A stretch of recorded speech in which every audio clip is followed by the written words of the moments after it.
In a wider range of teaching all of this, here's the reaction you want from identification. Me too. You just want the reaction for somebody to say, me too. I understand what that's like. I've been there. So part of it is trying to translate your experiences into words so that someone will identify with it and say, me too. Here's the reaction you don't want. So what? Now, it's easy if you're not careful to load your presentation with a lot of so whats. Mr. Schoaf, who only went to the 8th grade in school, but he gave me the classic point to ponder here when I was 25 years old. And it was put in such simple terms, I've never forgotten it. Let me put it in those same terms for you. Here's what he said. Learn to express, not impress. That was so helpful for me, because it's easy to engage in language just designed to impress instead of express. But Schoaf said if you want to touch somebody, learn to express. Sincerity from the heart, not impress. Impress builds a gulf. Express builds a bridge. Identification. This is a whole wide subject in itself. The identification question is, what will make me real to my audience? What will make me real to the child? Identification is building a bridge. If you're meeting somebody for the first time, it's simply getting acquainted. Building a bridge, making contact.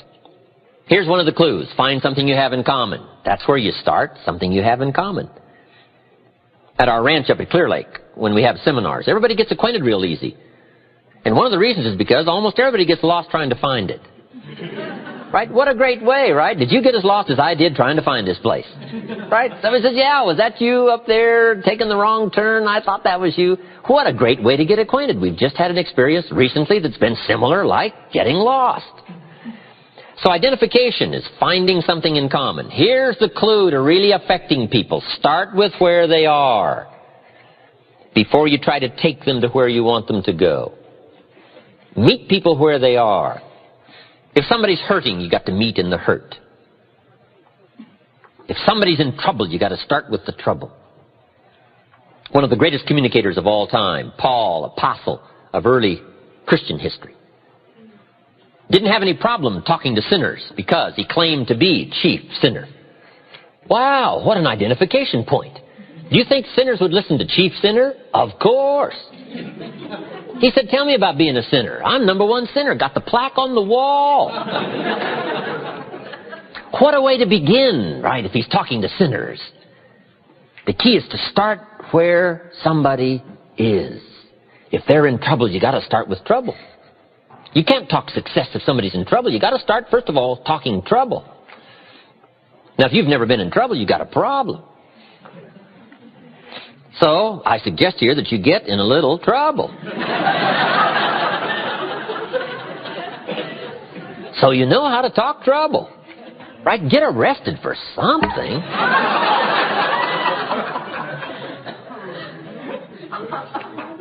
So that when somebody is stricken in the heart, and you've had this experience, maybe not as deeply, but somewhat of an experience of being stricken in the heart. When you meet somebody and you're trying to help them, you can talk about being stricken in the heart, and it'll have substance, it'll have meaning, it'll have depth. And you start there, and then start building the bridge and start building the path towards solving the problem. Identification. How do you identify with a child? It's tough. What if the adult is 40 and the child is 12? We call that a long bridge. How do you bridge the gap between 40 and 12? It isn't easy. In fact, we used to call it the generation gap. And how do you manage the skills that builds the bridge over the generation gap? Well, there's some answers here. Here's number one. Remember when you were 12. You've just got to have the skill to go back. This is what an actor does. They go back. They rehearse the early hurts and emotions, the trauma and the drama of the sum total of their life back in the early years. You just got to go back through all that and let it affect you one more time. Let it wash over you one more time. Let it rekindle one more time. You say, well, it may be painful. That's true, but you got to go back through these pains in order to reach some people that are in pain. So part of it is to remember when you were 12. I don't have much problem with 12-year-olds because I remember almost every day of being 12. 12 is a fascinating year. One of the challenges of being 12 is you're not 13. If I heard it once, I heard it 100 times when I was 12. You're only 12. As if that was some awful place to be. Right? The teenagers would say, of course you can't go. You're only 12. I thought, wow. I can't wait to be rid of 12 and become a teenager. So, pretty frustrating. You just got to go back and remember that. If you want to reach somebody 12, you just got to remember 12. Did you ever get chosen last when you were a kid? That's an awesome experience. They're choosing up sides. I'll take you, I'll take you, I'll take you. And then you're last and you're standing there. And the next leader says, well, I guess I'll have to take you. Right? Wow, what an awesome experience. But you just got to go back and relive that and let it smite you one more time, let it hit you and let it hurt you. Because, see, to really affect people, you got to be moved and you've got to be touched. And without moving and touching of life experiences, whatever emotion it calls for, there are some people you can't reach. Here's another key way to reach the kids. Read all their books. Here's what it's called. Do your homework. Lack of homework shows in the marketplace. Lack of homework shows at home. See, if a child has read this book, and I read the book, one of the great places we can meet is in the book. I say to the child, remember the story where right away they're going to be impressed that I've done my homework. And the kid says, did you read that book? I said, yes, I read all those books. They say, wow. But I say, remember the story where? They say, I remember that story. I say, well, that's about like now. Not exactly, but it's pretty close. And the child says, oh, I see, I see. Now they can see because we went back to the common seeing that was in the book. But if you miss the book and don't do your homework, I'm telling you, you'll miss a chance to identify. Here's the big challenge, identifying with somebody who's not like you in color or religion or circumstance. How do the successful reach and touch somebody who isn't successful? Well, first of all, they've got to talk about their struggle, not their success. Let me give you the clue to good identification. Your struggle will more often identify than your success. If you've got an hour to talk and you spend 59 minutes on your success story, we call that building a gulf, not a bridge. You've got to spend most of the time on your struggle, most of the time on your fears, most of the time on your apprehensions, most of the time you hesitated, most of the time you were about to give it up. You've got to spend some time on that. That's called identification and building a bridge. Then take them by the hand and then show them your success when it has meaning because it came from struggle, it came from decision, and it came maybe from heartbreak, and it came maybe from the same position the person finds themselves in that you're talking to. Identification. What makes you real? That's so important. Part of identification is proper word choice. Jesus said to his disciples one day, today I'm going to teach you how to fish. What an important choice of words, fish. Who is he talking to? Fishermen. We call that brilliant. He didn't say, I'm going to teach you how to recruit. No, what do they know from recruit? These fishermen don't know recruit. And if you keep insisting on saying recruit to fishermen, we call you naive. You got to change your vocabulary. He said, I now wish to teach you how to become fishermen. Now see, they understood that language. He said winning people is a lot like fishing. Now see, they understood that story. If it's like fishing, we can figure it out. Here's the next clue to identification. Beware of using inside lingo on the outside world. Sometimes inside, some little catchy phrases become comfortable, but outside they become strange. The man said to me, we've got to get into the Word. We've got to spend more time in the Word. I thought, how small would you have to be?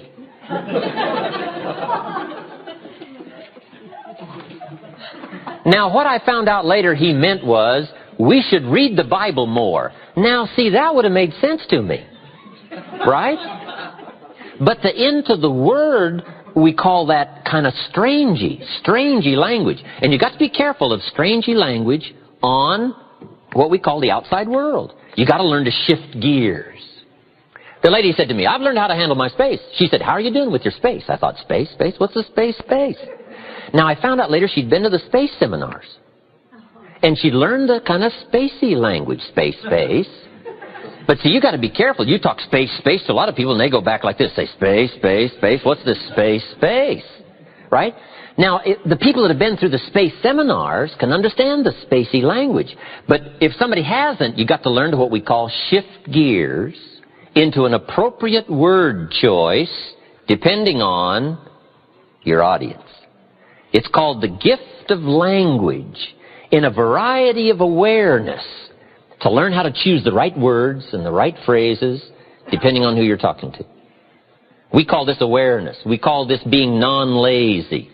We call this being sharp in perception to know who you're talking to and how to choose the words that'll make sense. Identification. You've got to identify with the sorrow by recalling your own sorrow. Identify with the joy by recalling your own joy. Identify with the difficulty by rehearsing your own difficulty. Here's one of the best clues in learning to better identify. Go back over your own life and make a study of your own life, your circumstances, your feelings, your awareness. Some of the stories you haven't told for a long time.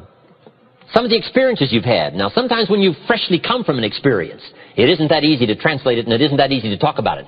But as the time passes and you can take a more thoughtful approach to your experiences, the key is not to lose the intensity of it, but to become more educated in using the intensity of your experiences to weave into the next conversation. And by the gift of language and emotion, touch somebody's life, reach somebody, affect somebody, persuade somebody. Identification.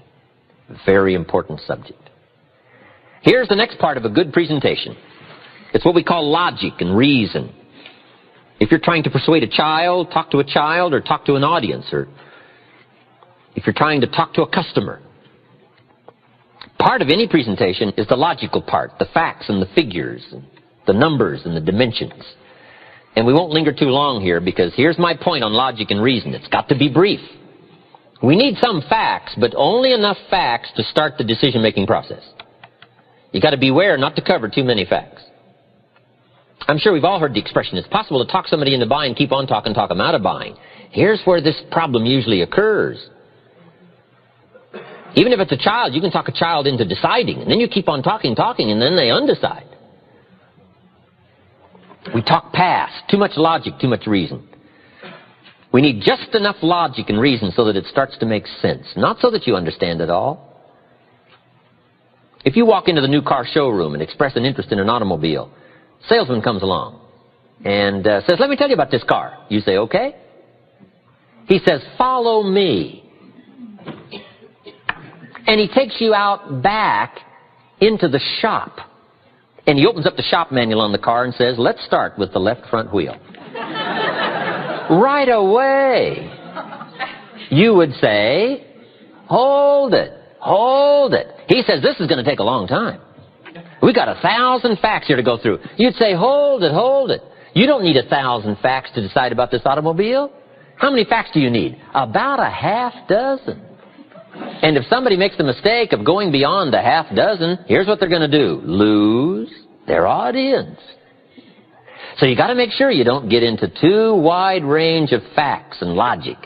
Because here's why. Most decisions are made emotionally. We need just enough logic so that it makes sense, but we're going to do it probably out of emotion. So the key is to be brief. With logic, reasons, facts. Because too much of anything is too much, right, at one time. What if you sat down to a steak dinner and you were real hungry, so you cleaned it all up?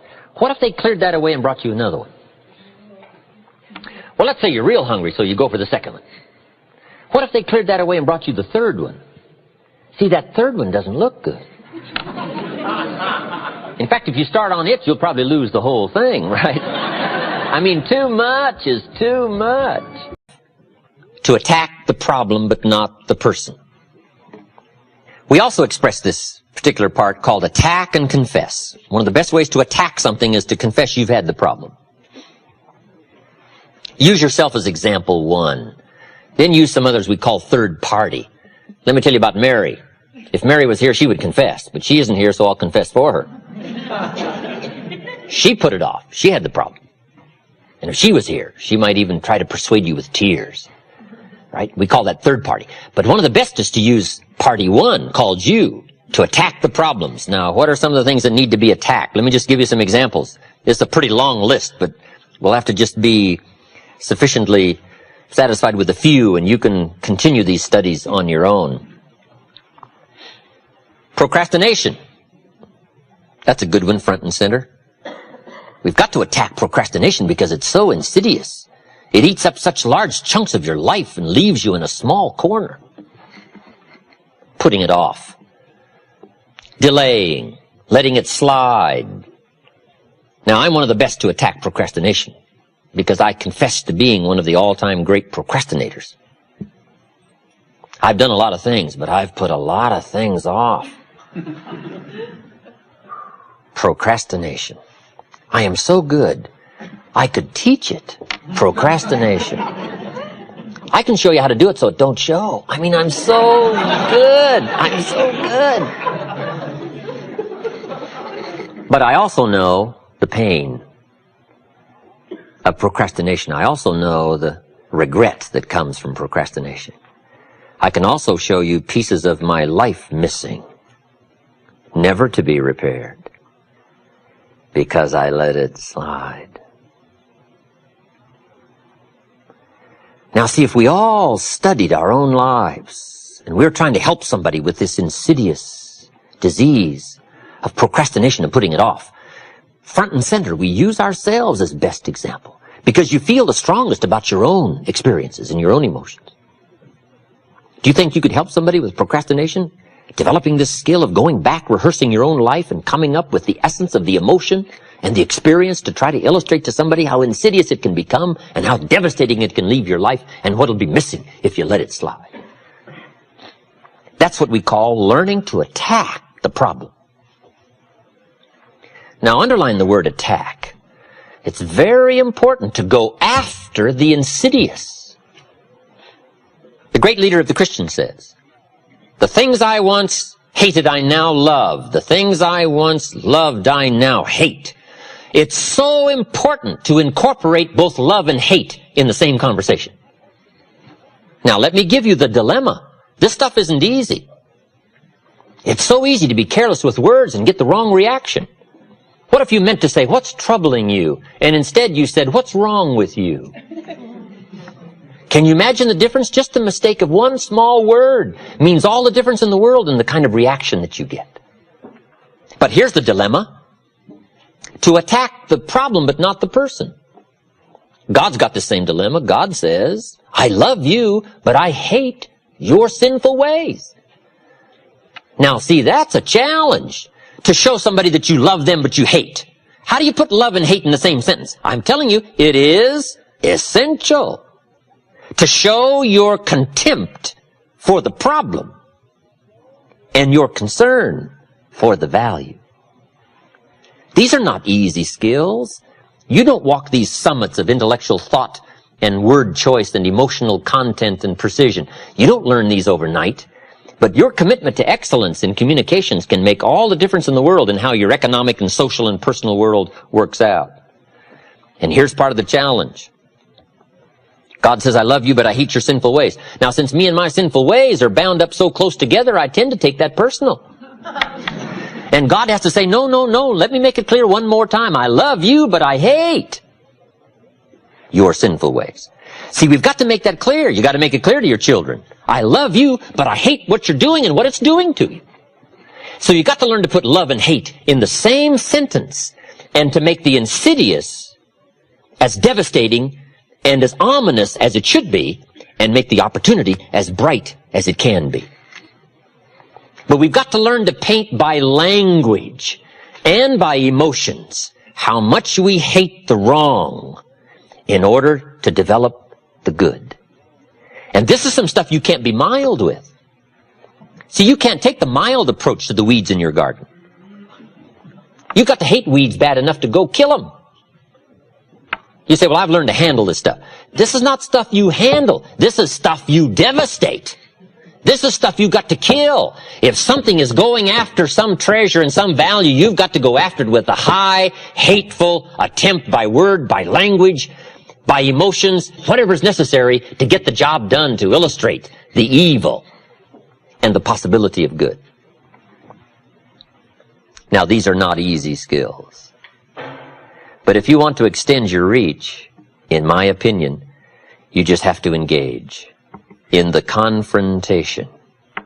It's where the values are. Let me give you a good philosophical phrase. All values must be won by contest. All values must be won by contest.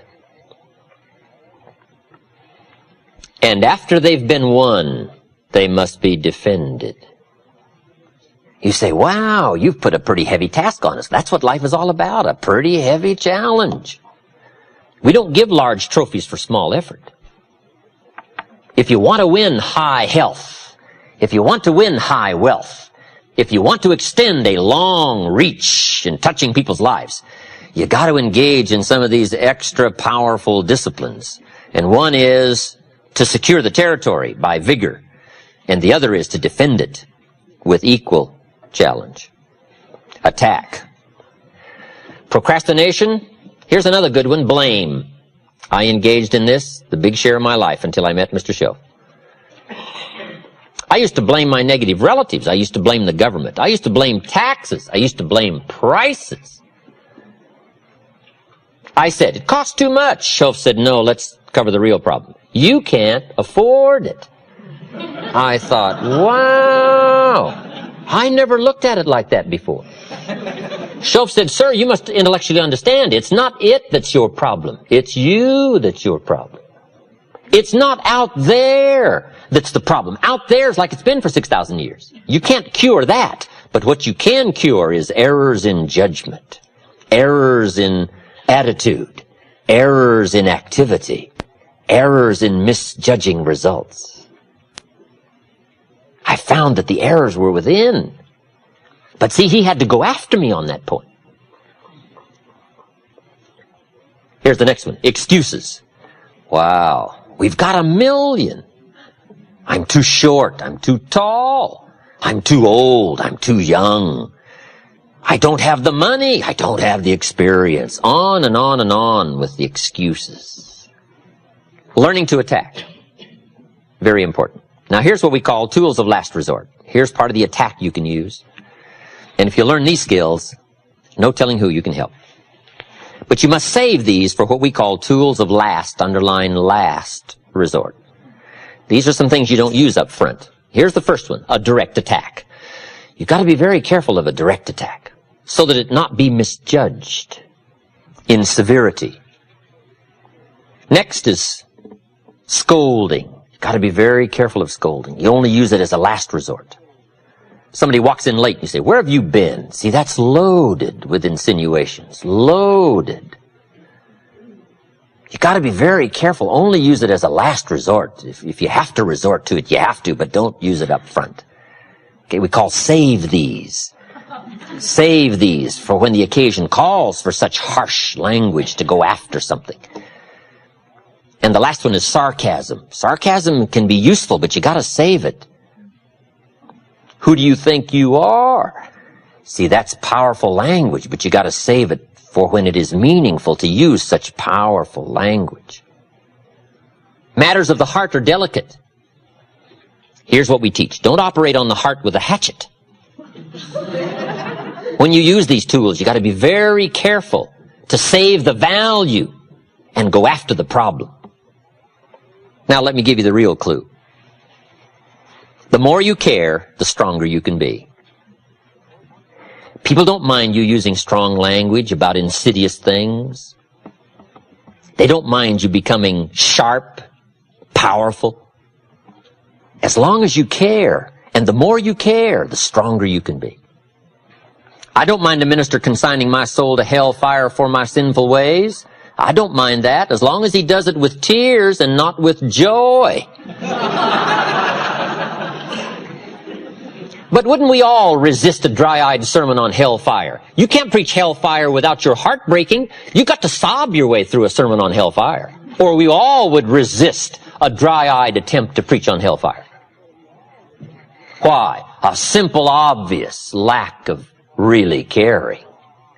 And there are some subjects you cannot even deal with unless your heart breaks and unless visibly it shows by the emotional content that you really care. Now you can deal harshly with some powerful, important problems. Tools of last resort. Attacking the problems, but not the person. Just by way of review, we've been covering the major parts in a presentation, whether it's to a child or a business audience or a sales situation. All of us have the opportunity to affect somebody with words. And we talked about making the presentation. It comes in 4 parts. Number 1, identification. Learning how to relate to somebody else, which is pretty easy if somebody's like you, pretty difficult if somebody's not like you. There's a difference in color, a difference in religion, a difference in age, a difference in experience, background. It gets a little more complicated, but it can be mastered. And all you have to do is refine these skills to have a longer reach, economically, socially, personally. Deal in subjects that make you real. Tell your story with authority. Next is the logic and reason part. Not too many facts. There's probably about 1,000 facts about an automobile, but you don't need them all to make a decision. About a half a dozen will do. And if you stretch it beyond the half dozen, it's pretty easy to lose your audience. So, brief on logic and reason. Number 3 was learning to attack the problems, but not the person. Number 4, in making the presentation, solution. So we've got identification, logic, attacking the problems, and offering solution. This is what we call solutions. Painting results in advance. This is an exciting part about the human experience, the ability to paint results in advance. We call it borrowing from the future. One of the reasons for living is to borrow from the future. If you can't see the future, it makes today pretty desperate. If you can't see the future, it makes your steps uncertain. Why bother to learn the skills and pay the price and go through all of the calisthenics and all of the trials of learning and growing and changing if you can't see the future? If there is no future, if there is no promise. So this is one of our great challenges, to do 2 things. 1, paint for ourselves the future, results in advance, borrowing from the future. But when you stop to think about it, that is a tremendous, unique experience. Being able to borrow from the future, bring it to the present, and use it as an incentive to go get the job done, to learn the skills and put those skills to work. So, painting results in advance, whether it's money results, whether it's position results, possibilities, opportunities, putting the person you're talking to in the future position, I can see you now, solutions. And it can be very powerful. Very powerful. What makes the farmer work all spring and toil all summer? His vision of the harvest. If he couldn't see the harvest, he wouldn't put the plow in the ground. If he couldn't visualize the opportunity, the chance to cash in and to turn wheat into money and money into lifestyle, if you couldn't see all of this, why would you put the plow to the soil? And the answer is, of course, why? If you can't see, why labor? And if the promise isn't clear, why put out the effort? So one of the ways to get people to respond, to put out the effort, to read the books, make the decisions, whatever it is you want them to do, part of the key is to offer the solution and be able to paint it in no uncertain terms. Jesus said to his disciples one day, if you'll stick with me and plant the roots deep in our Christian ideology, this philosophy, he said, if you will walk the streets, if you'll pour your heart and soul into this enterprise, if you will touch every human you can touch, if you'll cross the oceans, if you will fling yourself on the known world, and it isn't going to be easy, spreading the idea, spreading what we've been going through the last 3.5 years. He said it isn't going to be an easy task, but he said, I promise you, after you have finished this rather difficult task of putting all of your energy, time, and effort into the enterprise, he said, I promise you, when it's finished, in my Father's house are many mansions. Wow. See, that's clever. He put the mansion shot on them. No wonder they walk the streets. All you have to do is read the book of the activities. And they crossed the oceans, they walked the streets, they touched every human they could touch. They put every ounce of energy and mind and soul and spirit into this philosophy. And they did it right up until the time they forfeited their life, most of them, for the opportunity. No wonder it's lasted for 2,000 years. But the enterprise also had the promise. And wouldn't you put out some effort if somebody that was credible told you about such a unique promise? And the answer is, of course. All we have to do is to see the promise clearly enough, and we will do some amazing things.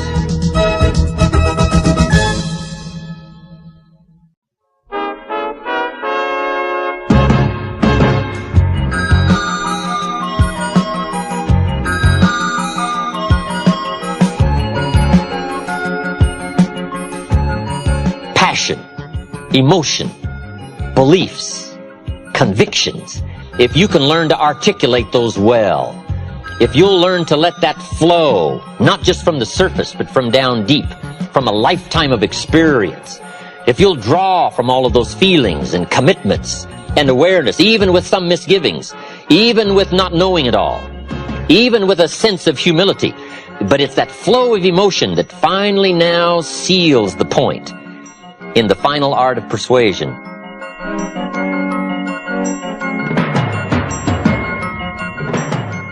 Now let's engage in a very exciting subject called the art of persuasion.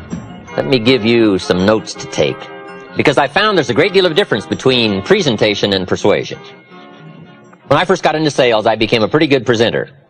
Show taught me well. I used to hear people say, I've listened to a lot of salesmen, but you've got to be one of the best. I thought, wow, the man has taught me well. Somebody else would say, hey, I've been around, I think I've heard them all, but wow, you've got to be the best. You're one of the greatest salesmen I've ever heard. And I thought, wow, I've learned this stuff pretty quickly. Then one day the awful truth dawned on me. I thought, hey, wait a minute. Something's wrong here. If I'm one of the world's all-time great salesmen, how come they ain't buying? Wow. It started to dawn on me that I had an additional skill to learn. I got very good at presentation. I had yet to get good at persuasion. There were two great orators of antiquity. One was Demosthenes. He was a Greek. The other was Cicero. Cicero was a Roman. And they were both great speakers. But it was said of Cicero, when he spoke, everybody said, what a great speech. It was said of Demosthenes, when he spoke, everybody said, let us march. And that's the difference between presentation and persuasion. I'm asking you to learn this additional skill. We call you a good persuader if now the results start to follow. If something starts to happen, if people decide, if they actually do something about your presentation, if they do something about your appeal, if something happens, now we know you have truly become what we call a persuader. So let's talk about the art of persuasion and what all it entails. Let me give it to you. Here's number one. Be a good storyteller. If you're involved in a company that deals in numbers and business and products and volume of business, make sure you translate all the business into stories. Sometimes it's easy to say, we did $10 million in business last month. And then we forget the stories that are involved in that 10 million. So here's what I'm asking you to do. Become story conscious as well as figure conscious. How many stories does $10 million represent? And if you're only interested in the numbers and not the stories, you'll be limited in your future skills of communication. Try to translate activity and business and volume and money and numbers into people's lives and stories and who all is involved in the transactions. Okay? Now here's another key. Become your own best storyteller. Learn to tell your own story. Whether it's identification, logic, solutions. Be a student of your own life. It's so important to go back over your own life. It's good to review at the end of the day your experiences of the day. We call it learning to reflect. One of the keys of making the past more valuable to invest it in the future is learning how to reflect. And let me give you some good times to reflect. One is at the end of the day. Take a few minutes at the end of the day and go back over your day. Who did you see and who did you meet and who did you talk to and what happened? Why did they say what they said and why did you say what you said? We call it running the tapes again. And if you'll take a few minutes at the end of the day and run the tapes of the day again, that day will take a more important place in your equity future. You'll be able to draw from that day. But if you casually go through the day, and then if you casually miss the opportunity to lock that day into your consciousness, sure enough, at some future time when you could have drawn from that experience, it won't be available. Here's how to lock in your past and make it more of an equity. Number 2, take a few hours at the end of the week to go back over a week. A week is a pretty good chunk of time. The sights and the sounds and the colors and the people and the decisions and the mistakes and the errors and the successes. Just go back and review that week and let that week take a more powerful place in your awareness. A half a day at the end of the month. A month is really a good chunk of time. We wouldn't let a company go by without taking a look at least in 30 days. You can't be casual about taking a look. Somebody says, well, let's let the company go a few years and then we'll take a look. Say, no, you can't wait a few years. That would be too late. You could be so far off track. Now, I'm asking you not to let your life go more than about 30 days without taking a serious look at the numbers and what you've done and what you've said and how you've grown and your experiences, so that one more 30-day period takes a stronger place in your life. Take a weekend at the end of the year called Time to Reflect. Why? To make the past more valuable. If you treat it so, experiences can become commodity, currency, coin. Now, why try to make the past more valuable? Here's the simple answer: to invest it in the future. When my father was about to turn 76 years old, I said to him, dear Father, can you imagine the incredible experience that's waiting for you to gather up the last 75 years of your life and invest them into your 76th? See, that's a lot different awareness than just trying to make it through one more year. Let me offer you this challenge: to gather up more of your past and invest it in your future. And part of it is studying your own story, because your own story could be so powerful in identifying and offering answers and solutions. No telling what, if you took a little time, you could uncover that you just haven't talked about for a long time. If you were to dig back, no telling what additional stories and experiences you could reawaken, so that when the opportunity came, you could draw from that experience and invest it into that conversation, and no telling who you could touch. And without it, it might be a touch you couldn't make and a reach for which you're too short. Stories, your story, other people's stories. What a great way to illustrate fact and ideas and philosophy is to use the stories of life, because that's the real stuff of life, the stories of life. All right, here's number 2 in the art of persuasion. Accurate facts. Accurate facts. We call it dealing in truth. Accuracy is very important. Here's why. It builds credibility. Credibility starts to weaken if you mess with the facts, the truth, the correct numbers. Now, everybody will give you room for what we call an unintentional error in dealing in facts. Now, see, if my watch says about 7:28, but if you were to ask me what time is it, and I was to say it's 7:30, you would allow me to be a couple of minutes off, right? If I said it was 7:30, but accurately, really, truthfully, it was 7:28, you would give me that error to just quickly say 7:30, right? You would say, you didn't mean to mess up my life, right?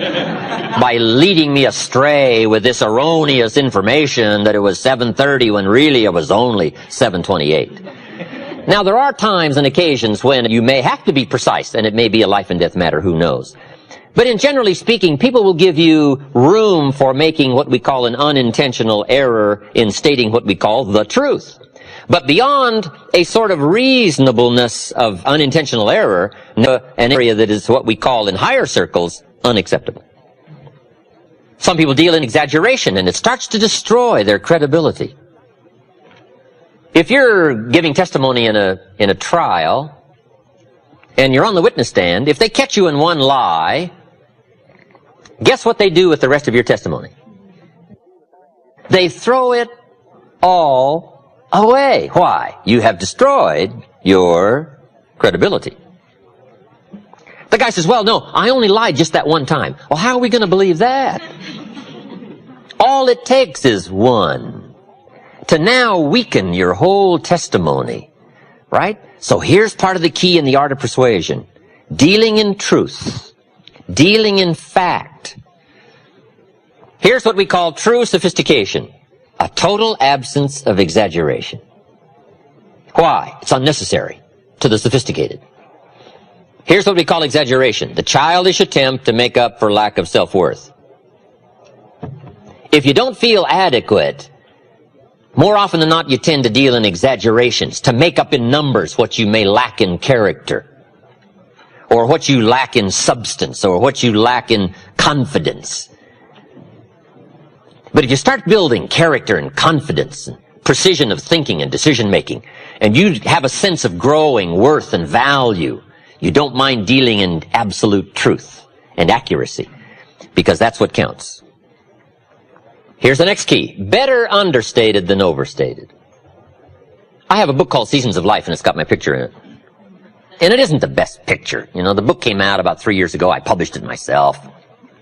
Every once in a while somebody says, Mr. Rohn, this picture of you in this book, Seasons of Life, is not the greatest picture of you. I said, I know, that's why it's in there. So that when I show up, I'll look better than the picture.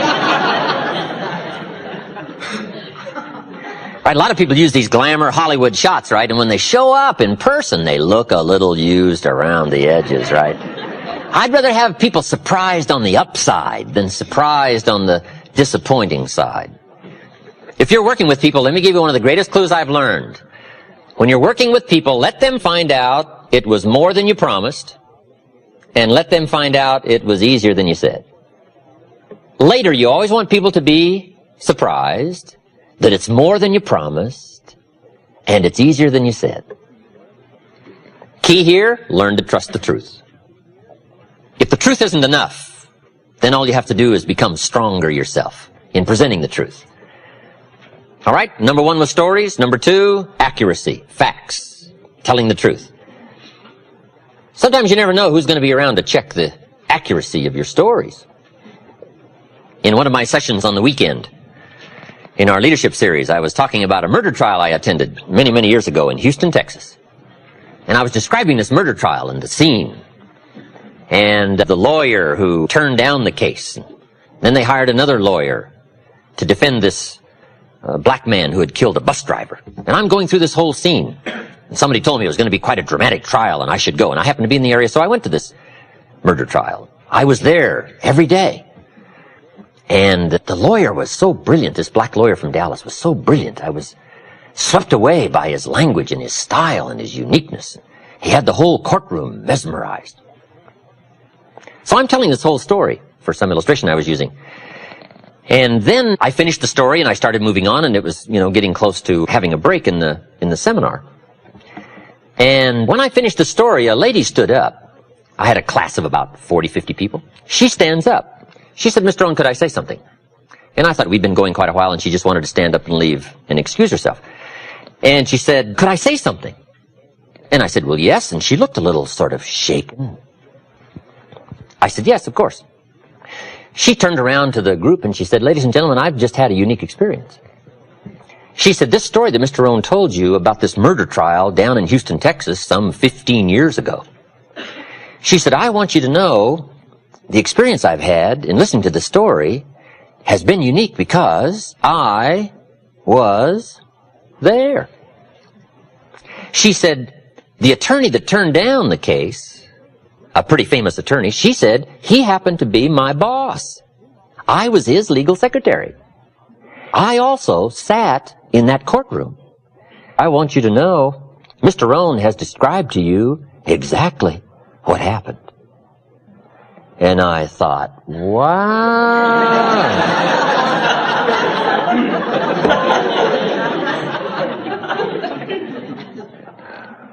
Close, right? I'm asking you, right? Tell accurate stories. Deal in truth, because you never know when 15 years later somebody's going to be sitting in your audience. Okay. But learn to trust the truth. There's nothing more powerful than the truth. I got an ancient quote for you. Here's what it is. The truth will set you free. That's what sets you free. The truth. Many people are dealing in affirmations, but I'll tell you what sets you free. The truth. The best thing to affirm is the truth. If you're broke, best thing to affirm is, I am broke. That's what you put up on the refrigerator. It's the truth that sets you free. Right? When you're shaving in the morning, gentlemen, if you're broke, you just put that up there. I'm broke. There's nothing better to set you free than the awesome facts, the truth. So deal in truth. Affirmation without discipline leads to delusion. And the discipline and the accuracy of knowing your situation. You say, well, that's a bit negative. You've got to deal somewhat in negativity. If you've got something fairly wrong with your heart, looks like you're going to need a major operation, how many x-rays do you want them to take to find out what's really wrong? Somebody says, oh, just take one and see if we catch it. You say, no, not my heart. How many x-rays do you want them to take? It's kind of a negative subject, taking x-rays. How many? As many as it takes to find the full extent of the facts called the negative problem.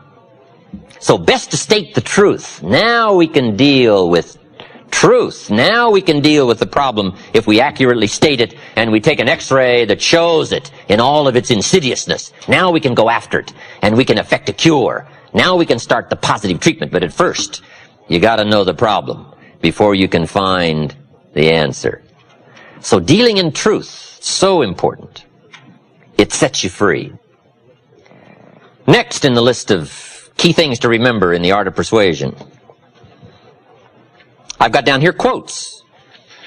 You might as well borrow somebody else's good language. If they've said it extremely well and you can use it to illustrate a point, just borrow it. I borrow everything I can borrow.